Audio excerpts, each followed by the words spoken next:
Hi, I'm Judy O'Bannon. Welcome to a new program about exciting outdoor life in our state. This show will open up the world of our wonderful woods and streams and wildlife, historic sites and parks. The folks at the Indiana Department of Natural Resources and Ball State University have teamed up to bring you adventure and information. So stay where you are and come with us into Indiana's great outdoors.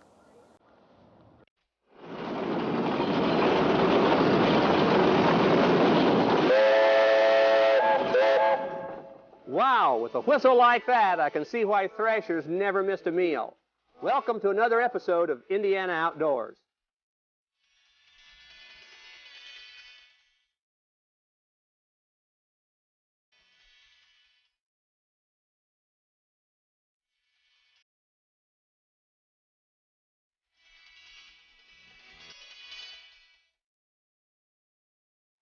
This is about as far north in Indiana as you can get.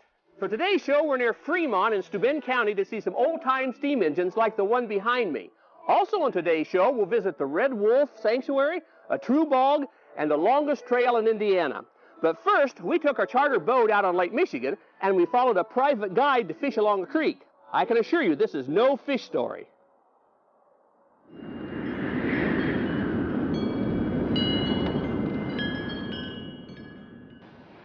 It's like having a bulldog on a fishing pole in a ditch.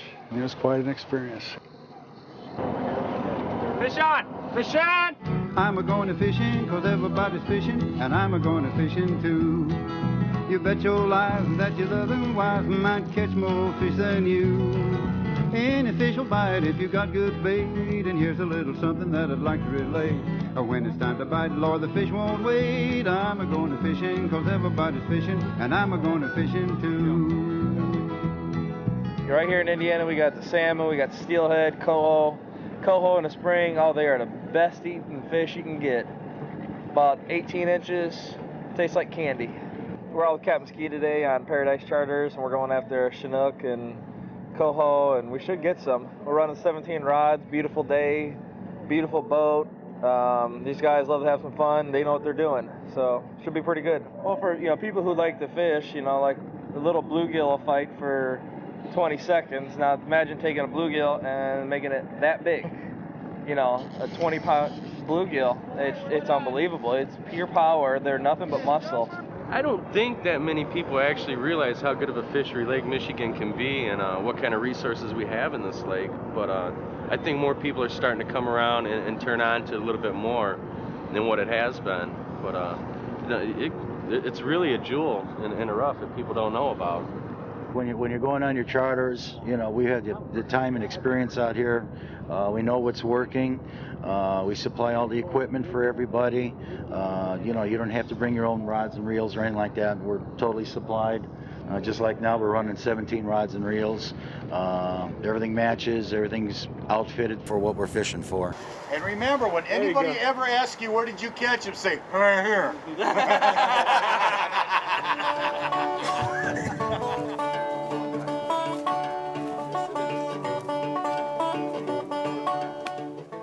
Going to the Dozel property on Trail Creek in Michigan City, Indiana. I call it combat fishing because it's very close quarters, lots of logs, very strong fish, and it's just nothing like you've ever seen before.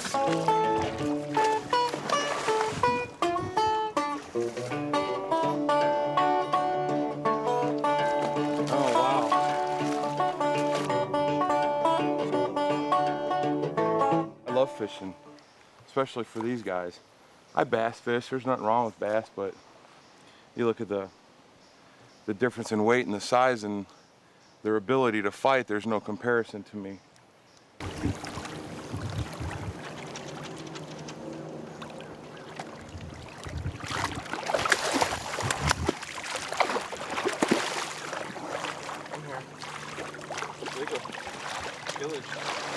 Watch how you put it in the rod, buddy. That is a keeper. That is a male coho salmon. That's what this one is. Pink color. Nice hue to them. It's in its spawning colors right now. I tell you what, in Indiana, there's tons of fish in here. I've never been so close to so many large fish ever in my 40 years. And this has been really thrilling here. And they're within, 10 or 12 feet from you, 10, 11, 15-pound salmon, and it's amazing. What's amazing is that Hoosiers don't realize in an afternoon's drive, an overnight stay, an entire day fishing trip, they could have the same experience that they could anywhere in the country. If your line goes tight, you just yank all your worth, and when you hook up, you hook up. I love fishing because it gets me away from the everyday rat race. I can come out here and think and be by myself, be with nature. I can hear birds, squirrels, see deer. Every once in a while I hear partridge. Just have a good time. Too late.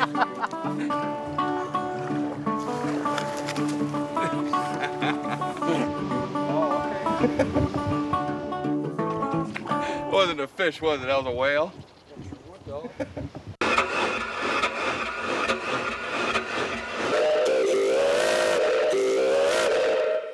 With me is Graham Sellers, a retired farmer and steam engine enthusiast extraordinaire. Graham, what got you started collecting steam engines? Well, I've always been interested in farm machinery. I'm a farmer, and these were used to farm with years ago. And when the opportunity came, I acquired one, and then it became a bad disease, and I've acquired several.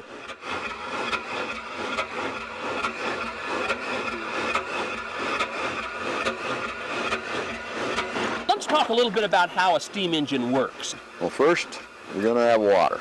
That's the basics. And then you have fire, either coal or wood, and you build pressure, and you heat that water till it boils, and it gets hotter and hotter and creates pressure, and then it's a piston similar to a combustion engine that goes back and forth and reciprocates and creates your power. You must keep that crown sheet, that's the top of the firebox, covered with water at all times.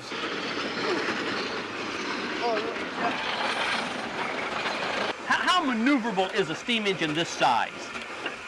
Well, this is a big engine. It takes quite a lot of room to get this one around. It's about 22 feet long, and it takes quite a bit of room. I suppose it takes about a 50-foot circle to turn it.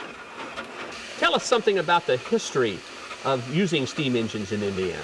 The Gar Scott Company at Richmond, Indiana was one of the forerunners of a portable steam engine, not a traction engine like this. You pulled it around with horses. It would be a smaller, much smaller piece than this. And they used them to thrash with. That was their basic thing, and sawmills too. When these came along in the 1880s, they really came into their own with thrashing machines, and it evolved from there. So as we moved into the 20th century then, we started getting the wheeled machines. Yes. And they had what I've heard about as threshing rings. Tell us something about threshing rings. Well, it would be a neighborhood group. They might own an engine together, this company. They would be called a company. They own an engine and the separator. And they would work together. They'd all come together and thrash here, and then at the neighbors and all the way around. And it might be 12 or 14 farmers in that group. How many people actually ran the engine itself when they were threshing? Well, it took one man to operate the engine. It took one man to bring water and fuel to it, and one man on the separator. That would be the bare minimum. Obviously, steam engines are not used on the farm now for commercial reasons, but what do people do who have steam engines? There's a lot of farmers have them, but there's other people own them, and they take them to, they're just a hobby, and they take them to steam shows throughout the country. There's several in Indiana. There's one at LaGrange, Indiana, one at Rushville, Indiana. Those are two good steam shows. We saw and thrash and plow with them. It's just kind of a reunion, to get together, old friends, you know, and you see them maybe once or twice a year. You take your engine there, and it's like old car meets and everything else, quite similar. One of the things that these steam shows do is to help keep alive the history and the heritage of steam engines. Absolutely. That's the primary. That will be in the bylaws about every one of these shows. And it gives young people who've never been around these kind of an insight of what our history on the farm was years ago. Thanks, Graham, for inviting Indiana Outdoors to your farm. You're welcome. We'd be glad to have you come anytime. Up next, Indiana Dunes National Lakeshore protects what may be Indiana's only true bog. We'll join Park Ranger Deanna Ux on a tour of Pinhook Bog.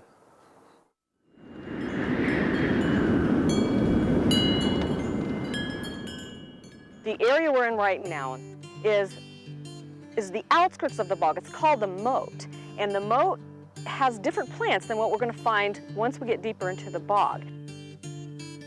This is called jewelweed or spotted touch-me-not. One of the reasons it's called touch-me-nots is when the seed pod forms. If you touch that seed, it causes it to spring open and it shoots the seeds out. There it goes. Pinhook Bog is a national natural landmark. It's about 650 acres, and it's part of Indiana Dunes National Lakeshore. A bog is any body of water that has acidic soil and water, and typically they contain sphagnum moss and peat moss. Each of these are individual plants. Individual plants of sphagnum moss, but they're all interlaced. And if you were to stick your fingers down in here, it's just a very tightly woven mat of roots and plant fibers, okay? So that's what gives us our surface, and that's what creates this solid area above water. Underneath us is water, okay? And it can go up to 60 feet deep of water. Pinhook Bog has 27 different endangered species, or I should say rare, threatened, and endangered species that exist in it. Some of those are orchids such as the pink lady slipper and the yellow fringed orchid. Some of the other unique plants in it are the carnivorous plants such as the pitcher plant, the sundew, and the bladderwort. This is a tamarack tree. It's also called an American larch. It looks like a pine tree or an evergreen. You'd think that those needles would never drop off. And in fact, they do. And that's one of the few, it's called a deciduous conifer. It's a conifer because it bears cones. A conifer is a cone-bearing tree, but it's deciduous, deciduous meaning it sheds its needles, or sheds its leaves. And leaves, as you know, are needles. You'll find typical wetland animals here. There are snakes, there's turtles, we have deer, we have foxes, we have rabbits. A lot of times you'll see their trails leading off in through the bog. This is a nice area to show how you can actually stand on this mat of sphagnum moss supported by peat. And I'm going to step out there, and I want you to watch not only what I'm standing on, but the trees around it, because you can make them vibrate, because it's all connected out here. I'm going to put my stick down in through here, kind of get a feeling for how deep this mat is that we're standing on top of. It's still going, so it's at least 6 feet deep here. But again, underneath it is several feet of water.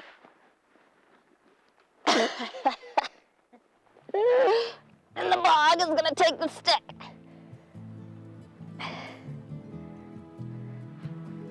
The future of Pinhook Bog, ultimately nature will kind of take its course, and it will gradually become a forest, and it will look like any of the surrounding forests.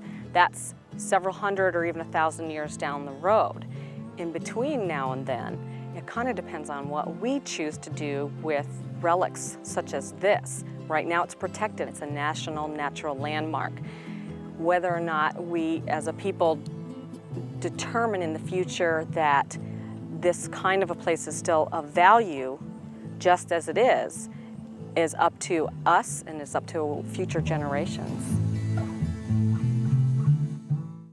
Now let's travel southeast to the wild side of Dearborn County, where Paul and Jane Strasser run a sanctuary for red wolves.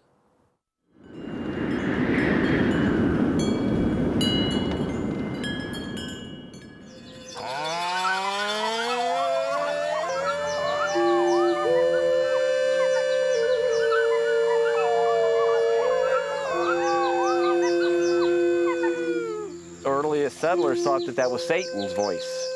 That's why they killed the wolves with such a vengeance, is that they believed that the wolf was, a devil.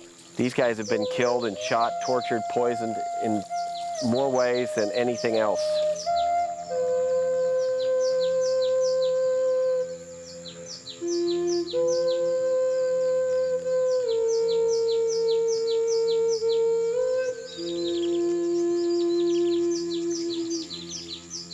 My name is Paul Strasser.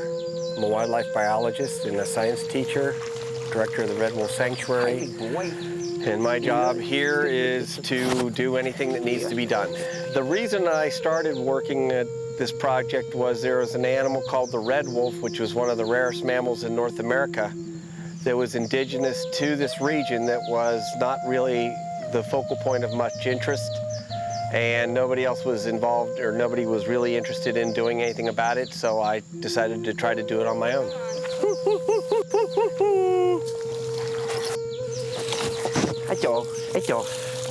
hello. Okay, hold on. Some of the greatest misconceptions that surround not only the wolf, but probably all wildlife, is that you have extremes. One extreme is that they are evil and vicious and have no value, and the other extreme is that they're wonderful and perfect and they can't do any wrong. And in reality, it's somewhere in the middle. These are animals that have to kill to survive. They'll kill whatever they can get, and if what they can get happens to be something that you have bought, as livestock, then of course you have some problems. On the other hand, if you're a grain farmer and you've got an overpopulation of deer eating thousands of bushels of corn a year, anything that would eat a deer is your friend.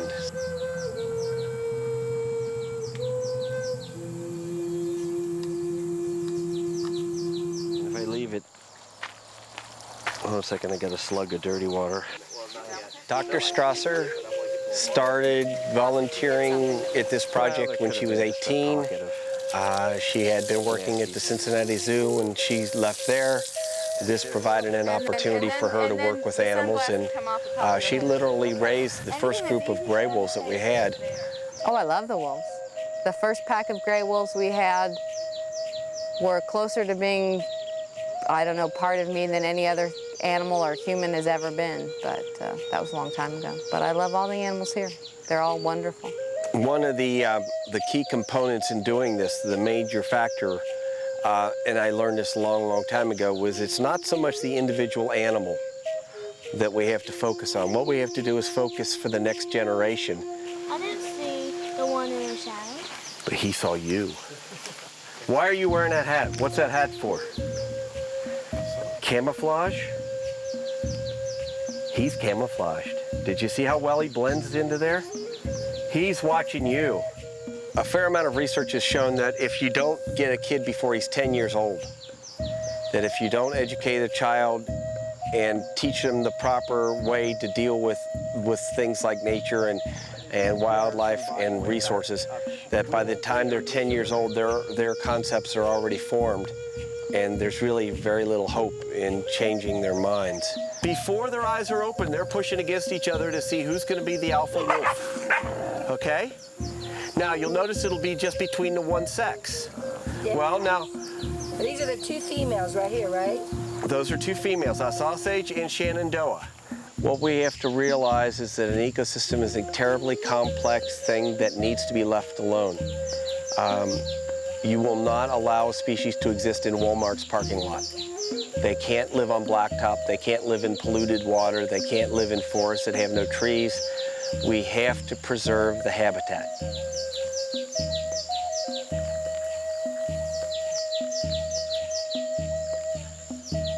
There is no greater satisfaction in my mind other than being with my own child than being with these animals that are tolerating me within their pack environment. I mean, let's face it, we were just sitting in with wolves that can kill a moose, yet they tolerated us and put us into their social structure. They allowed us to be there only because they're magnificent animals.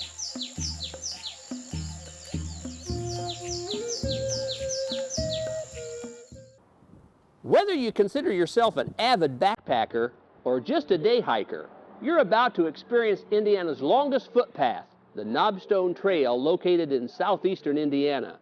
And one of the hikers may look just a little familiar.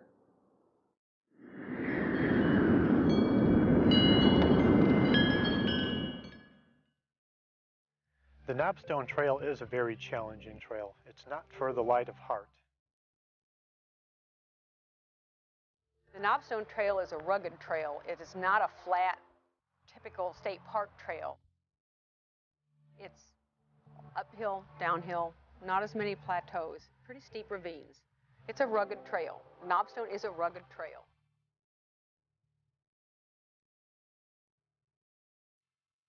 It's just wonderful scenery here. Very beautiful.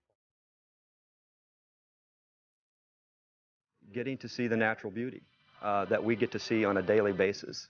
Most people don't get to see that, and we're very fortunate to be able to experience that on a first-hand basis. You can be outside every day and enjoy the weather. It's a good way to spend your time, and sometimes it's almost not like work. The Knobstone Trail is Indiana's only long-distance hiking trail. It's 56 miles long. People from Indiana and all around the United States use the Knobstone Trail. It's referred to as a practice area for the Appalachian Trail. Knobstone Trail is specifically designed as a long-distance backpacking trail whereby individuals can challenge themselves to a longer hike. We're going to go on a day hike today, probably travel about 3 or 4 miles, maybe a little longer than that. I think we may be challenged today a little bit because part of the trail that we're going to hike looks like it's going to be pretty steep according to the topo maps. Using the right equipment is very important because there's long stretches of land where there's very few people that you're going to come across, and you want to make sure that you can fend for yourself. Choosing the right equipment can mean the difference between a good hike and a bad one. A hiking pole will help you keep your balance, save energy in your legs, and ease the stress on your knees. Your backpack, if you need one, should be just big enough to carry your equipment. Mosquitoes and ticks can ruin a hiking experience, so you better grab some bug spray. You also want to keep your body well hydrated. Make sure you bring plenty of drinking water. Keeping your feet comfortable is top priority. Good shoes and socks will give your feet the padding and support they need. You also want to break in your boots before you head out by wearing them around a few days. Now that you've chosen the right equipment, you can focus on the beauty of the trail instead of the pain in your body. So go out there and have fun.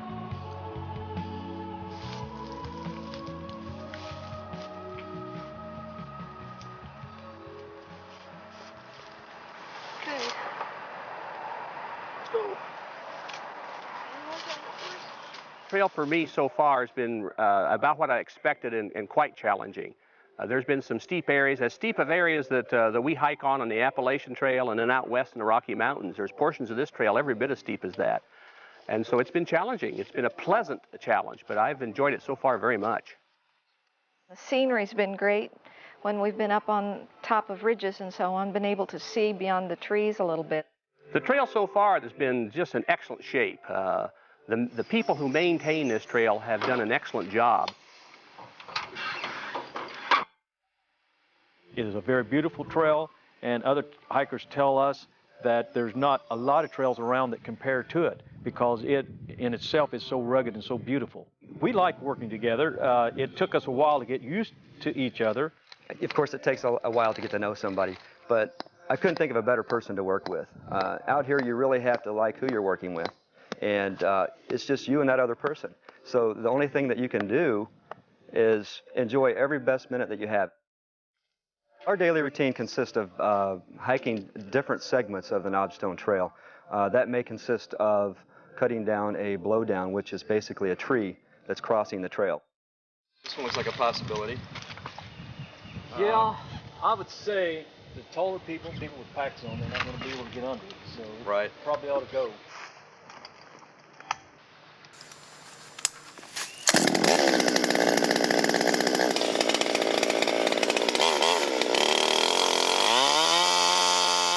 The most hazardous part of our job is the work with the chainsaw.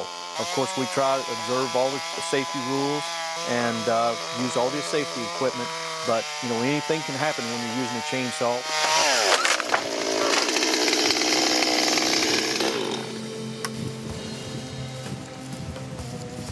What we're doing here now is we're painting blazes on the trail. It's to actually emphasize the direction of the trail for hikers to stay on the trail. Keeps them from getting off the trail in any which way. It's easily get confused out here. So the purpose of the blazes is to eliminate some of the confusion for people that are out enjoying the trail. Knobstone Trail is just fascinating as far as the natural area, showcasing the natural area of southern Indiana. It's just a wonderful natural area for people to come and visit. I had a very good time today. It was a nice trail that it tended to be some rough areas and some not so rough areas, some flat areas. It was a nice mixture. One of the things I liked about the trail today is it wasn't very busy. There were just a few hikers on the trail, and it's nice to be able to get out and have some solitude and be able to hike along at your own pace and not hear people and just kind of be by yourself and enjoy nature. Hiking the trail on our time off is something that I do quite a bit. To us, this is just natural for us to be out here. Families can hike the Knobstone Trail at very little expense. It's a very low-cost outdoor recreation activity for many families. The trail is a very challenging trail. We want you to make sure before you even come here that you notify somebody that you are going to be hiking on the Knobstone Trail and specifically where you will be hiking. Now that the hike is over, I'm ready for a little rest. There's a nice lake. I think we'll go down and to the lake and watch the sunset. Well, that's all the time we have for today. We hope you've enjoyed our venture into Indiana outdoors. I'm Don Van Meter. See you next time. Indiana Outdoors can be used as an educational tool in the classroom or at home. If you'd like a copy of the program you just watched, call 1-800-252-WIPB or send a check or money order for $10 payable to WIPB-TV, mail to Indiana Outdoors, WIPB-TV, Ball State University, Muncie, Indiana, 47306. Be sure to note today's program number on the screen. If you would like to learn more about Indiana Outdoors, check out our website at www.indianaoutdoors.org. Send us your comments on email from this website. Let us know what you think of our show.